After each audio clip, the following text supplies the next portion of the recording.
সারা দেশে ছড়িয়ে পড়েছে হাম নামক একটি রোগ। এর থেকে বাঁচার জন্য আমাদের উপায় কি? অনেক বাচ্চাই তো ওর জন্য টিকা নিয়েছিল, এখন সেই টিকা যে কাজ করছে না, সেক্ষেত্রে ইসলাম কি টিকা নিতে বলে? প্রিয় ভাইয়েরা, আমরা জানি পুরো দেশে যে একটা প্রাদুর্ভাব এখন আমাদের বাচ্চাদের মধ্যে ছড়িয়ে পড়েছে, যেটিকে আমরা হাম বলতেছি বা এটাকে রুবেলাও বলে। এইটা হচ্ছে মূলত মিজেলস নামক, যারা ডাক্তার বা যারা বিজ্ঞানী তাদের ভাষায় একটা ভাইরাস আছে। এই সংক্রমণটা শিশুদের শ্বাসনালী দিয়ে ভিতরে প্রবেশ করে। ভিতরে প্রবেশ করার পরে এই ভাইরাসের সবচেয়ে পাওয়ার যেটা, সে সাময়িক সময়ের জন্য বাচ্চার ইমিউন সিস্টেমকে নাই করে দেয়। কোনো রোগ প্রতিরোধ করার মতো তার আর কোনো ক্ষমতা নেই, এইরকম একটা অবস্থা করে ফেলে।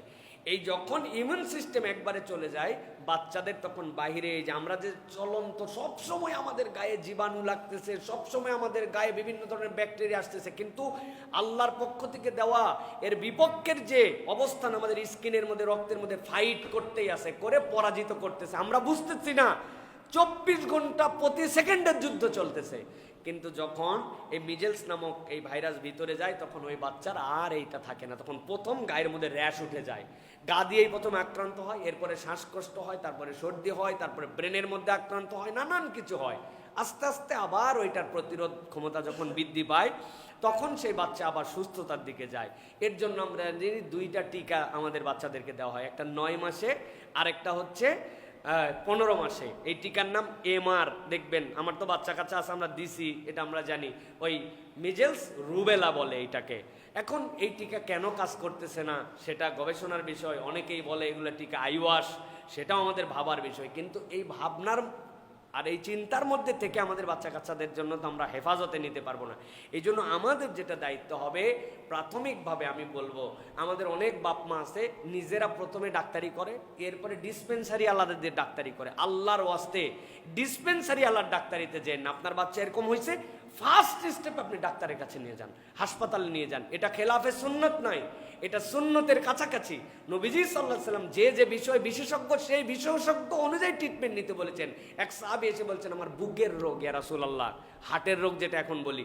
আল্লাহ নবী সাল্লাল্লাহু আলাইহি ওয়াসাল্লাম তো অনেককে থুতু লাগাই দিয়েছেন চোখে, আল্লাহ রাসূল সাল্লাল্লাহু আলাইহি ওয়াসাল্লাম রুকিয়া করে দিয়েছেন, কিন্তু নবীজি বলেন অমুক ইহুদি হার্টের রোগ বিশেষজ্ঞ, বুক বুঝে তুমি তার কাছে যাও। সাহাবীকে পাঠাইছেন তার কাছে ট্রিটমেন্ট নেওয়ার জন্য। সুতরাং ট্রিটমেন্ট ডাক্তার দেখানো খেলাফে সুন্নত নয়, তাওয়াক্কুলের খেলাফ নয়। আল্লাহ ভালো করবেন, কিন্তু আপনাকে ট্রিটমেন্টে যেতে হবে। আমরা আমাদের যা ক্ষতি করি এইগুলো হচ্ছে ঘরোয়া ট্রিটমেন্ট। গলার মধ্যে রসুন বাইন্ধে দিছে, কোমরের মধ্যে উমুক ফল লাগাই দিছে, এইগুলো বলে হামের ট্রিটমেন্ট। কি আজগুবি কথাবার্তা আপনি এইগুলো করতেছেন। যেটা প্রপার ট্রিটমেন্ট, এটা নেন, ডাক্তারের পরামর্শের কাছে চলে যান, এবং ঘাবড়ানো যাবে না। আমরা প্যানিক করে ফেলি অনেক সময়। একটা বাচ্চার যখন এরকম ইমিউন সিস্টেম দুর্বল হয়, ডাক্তার তখন দেখার চেষ্টা করবে তার হিস্ট্রি কি, তার কোন দিকে দুর্বলতা আছে। শ্বাসকষ্ট থাকলে শ্বাসকষ্টের ট্রিটমেন্ট শুরু করবে, জ্বর আসলে জ্বরের ট্রিটমেন্ট শুরু করবে। আমরা যদি এরকম না করি, তাহলে আমাদের জন্য এটা ক্ষতি হবে। সুতরাং এই ক্ষেত্রে জনগণকে সচেতন করা, সরকারের পক্ষ থেকে এটা নিয়ে আলোচনা করে, এই বিষয়ে সংসদে না 10 মিনিট কথা হতে পারে যে স্বাস্থ্যমন্ত্রী এটার উপরে কি নিলেন, এটার জন্য কি কাজ হচ্ছে। উল্টা আরো বার্তা ছড়াইছে যে বিগত আমলে নাকি শায়েখ আহমদুল্লাহর উমুকের পরামর্শে নাকি টিকা না দেওয়ার সিদ্ধান্ত সরকার নিয়েছিল, এটা নাকি তাদের ইনফ্লুয়েন্স। শায়েখ আহমদুল্লাহ কি মাথার ঘিলুওয়ালা লোক না ঘিলু ছাড়া লোক? আপনি কি মনে করেন এই লোককে? এই লোকের ব্যাপারে আপনার কোনো ধারণাই নাই। একদল বদমাইশ এই সকল মিথ্যা কথা বলে যে তারা নাকি টিকার বিপক্ষে বলেছেন। টিকার বিপক্ষে অনেক কথা আছে, কিন্তু উনি এই কথা বলেন নাই। উনার এগুলো কথা বলেন নাই, বিগত গভর্নমেন্ট এরকম কোনো সিদ্ধান্তও নেই নাই। যাদের পছন্দ হয় না তারা এরকম কথাবার্তা ছড়ায়। সুতরাং এরকম কোনো বাজে কথা না ছড়াই, কার্যকর কাজের দিকে আমরা আসি এবং আমরা পদক্ষেপ নেওয়ার চেষ্টা করি। পিতামাতার জন্য বলবো, বাচ্চা কাচ্চাকে সাথে একটু দোয়া করেন বাচ্চা কাচ্চার জন্য। আল্লাহ রাসূল সাল্লাল্লাহু আলাইহি সাল্লাম সবচেয়ে বড় দোয়া শিখিয়েছেন।